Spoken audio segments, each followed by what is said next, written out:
हाँ, good morning students.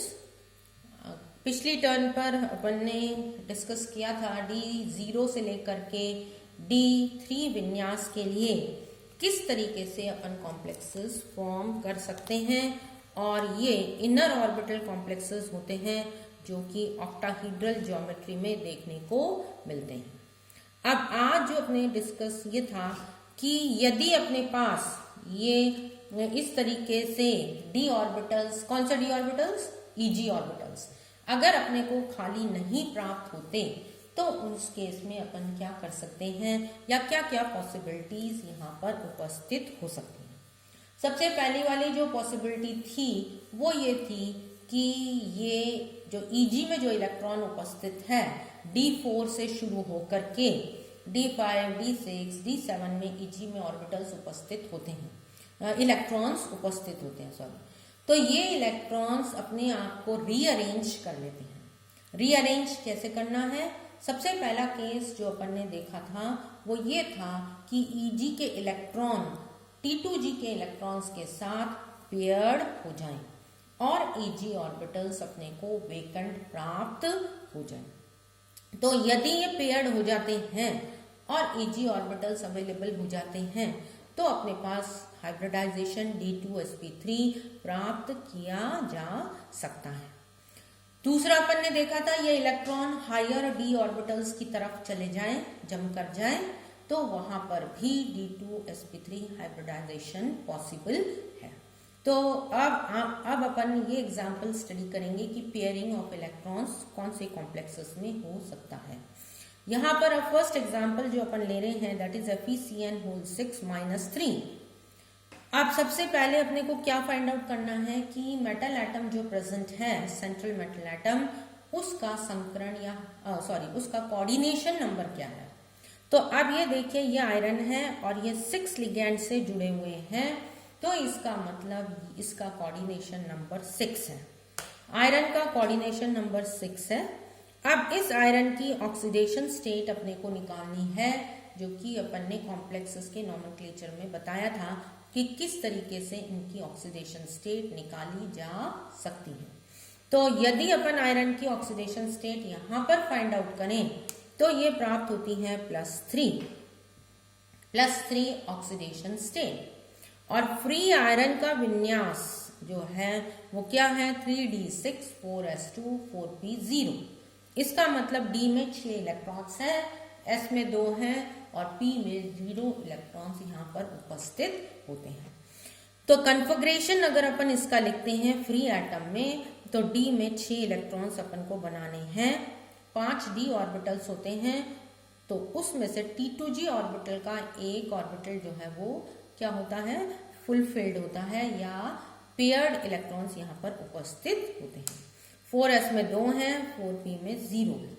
अब Fe3+, क्योंकि इसका ऑक्सीडेशन स्टेट इस कॉम्प्लेक्स में +3 है, इसलिए 3 इलेक्ट्रॉन्स इसमें से अपने को बाहर निकालने हैं। तो कौन से 3 निकालेंगे? 2s के और एक d का। तो 2s के चले गए तो s में 0 हो गया, 4p ऑलरेडी 0 है ही, और 3d में अब 5 अनपेयर्ड इलेक्ट्रॉन्स यहाँ पर प्राप्त हो जाते हैं। अब इस केस में जो लिगैंड है वो साइनाइड लिगैंड है, और ये साइनाइड लिगैंड स्ट्रॉन्ग लिगैंड है, इसलिए ये इलेक्ट्रॉन्स की पेयरिंग कर लेती है। तो ईजी ऑर्बिटल, ये दोनों ऑर्बिटल्स जो हैं ये ईजी ऑर्बिटल्स हैं, और ये 3 जो ऑर्बिटल्स हैं ये T2G ऑर्बिटल्स होते हैं। ईजी ऑर्बिटल्स के दोनों इलेक्ट्रॉन्स जो हैं वो अपने आप को पेयर कर लेते हैं यहाँ पर, और पेयरिंग होने के बाद ईजी ऑर्बिटल्स खाली हो जाते हैं, जैसे कि यहाँ दर्शाया गया है।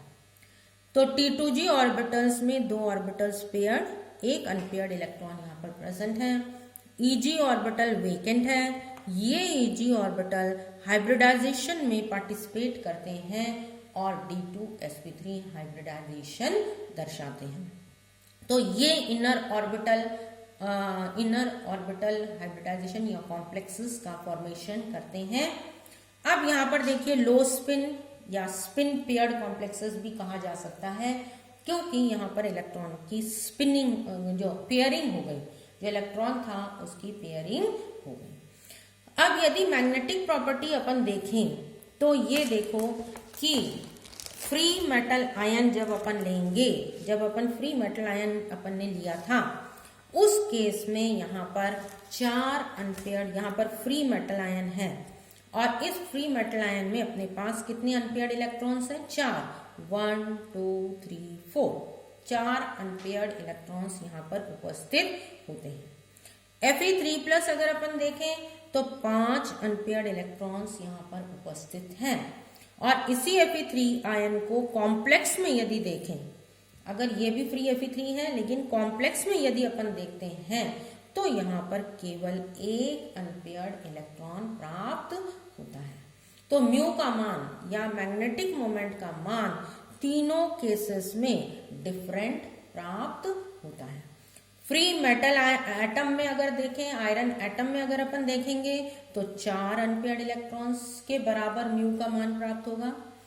फ्री Fe3+ में देखोगे तो 5 के बराबर प्राप्त होगा और यदि कॉम्प्लेक्स में अपन देखते हैं तो वो अनपेयर्ड 1 इलेक्ट्रॉन जो है उसके बराबर प्राप्त होता है। तो इस तरीके से जो पैरामैग्नेटिक नेचर है किसका? मेटल एटम का, आयरन का, वो तीनों कंडीशंस में डिफरेंट प्राप्त होता है। तो मैग्नेटिक मोमेंट की हेल्प से, मैग्नेटिक मोमेंट जब अपन ज्ञात कर लेते हैं तो उससे अपने को पता लगता है कि यहाँ पर पेयरिंग हुई है या नहीं हुई। यदि पेयरिंग नहीं होती तो अपने पास 5 अनपेयर्ड इलेक्ट्रॉन्स होने चाहिए थे। इसका मतलब क्या हुआ कि कॉम्प्लेक्स में पेयरिंग हो गई और Eg ऑर्बिटल्स खाली अपने को प्राप्त हो गए, इसलिए यहाँ पर अपने जो पैरामैग्नेटिक नेचर है या म्यू का मान, मैग्नेटिक मोमेंट का जो मान है वो 1 अनपेयर्ड इलेक्ट्रॉन के बराबर प्राप्त हुआ है। इसी का दूसरा कॉम्प्लेक्स है FeCN6 -4, यहाँ 3 था, यहाँ -4 है। अब यहाँ पर फ्री एटम जो आयरन है उसकी कन्फिगरेशन वही है 3d6 4s2 4p0। अब यहाँ पर जो ऑक्सीडेशन स्टेट है आयरन का वो +2 निकलता है, इसलिए +2 में केवल s ऑर्बिटल के इलेक्ट्रॉन्स चले जाते हैं और बाकी वैसे का वैसे ही प्राप्त होता है। तो वैसे का वैसे प्राप्त होने के कारण यहाँ पर अब 4 अनपेयर्ड इलेक्ट्रॉन्स उपस्थित हैं। Fe2+ मेटल एटम के कॉम्प्लेक्स में अब क्योंकि ये दोनों Eg ऑर्बिटल्स भरे हुए हैं, इनको खाली करने के लिए ये दोनों जो इलेक्ट्रॉन्स Eg में उपस्थित हैं इन ऑर्बिटल्स में ये पेयर्ड हो जाते हैं और पेयरिंग होने के कारण अब यहाँ पर D2sp3 संकरण जो प्राप्त होता है उस संकरण में या कॉम्प्लेक्स में अगर अपन देखते हैं तो कोई भी अनपेयर्ड इलेक्ट्रॉन उपस्थित नहीं होता और इसलिए ये जो कॉम्प्लेक्स है वो डायमैग्नेटिक नेचर का होता है। तो डायमैग्नेटिक नेचर होने के कारण ये पता लगता है कि यहाँ पर इलेक्ट्रॉन्स की पेयरिंग हो गई और Eg ऑर्बिटल्स वेकेंट प्राप्त किए गए, जिससे D2sp3 संकरण या इनर ऑर्बिटल संकरण यहाँ पर प्राप्त हो जाता है। तो ऐसे ही कुछ एग्जाम्पल्स हैं, और भी एग्जाम्पल्स हैं कोबाल्ट के भी और दूसरे मेटल एटम्स के, जहाँ पर की पेयरिंग ऑफ इलेक्ट्रॉन्स हो जाती है और पेयरिंग ऑफ इलेक्ट्रॉन्स होने के कारण नेचर ऑफ मैग्नेटिक प्रॉपर्टी बदल जाती है। फ्री एटम, फ्री आयन में पैरामैग्नेटिक नेचर है, जबकि कॉम्प्लेक्स में ये कौन से बन जाते हैं? डायमैग्नेटिक नेचर के कॉम्प्लेक्सेस प्राप्त होते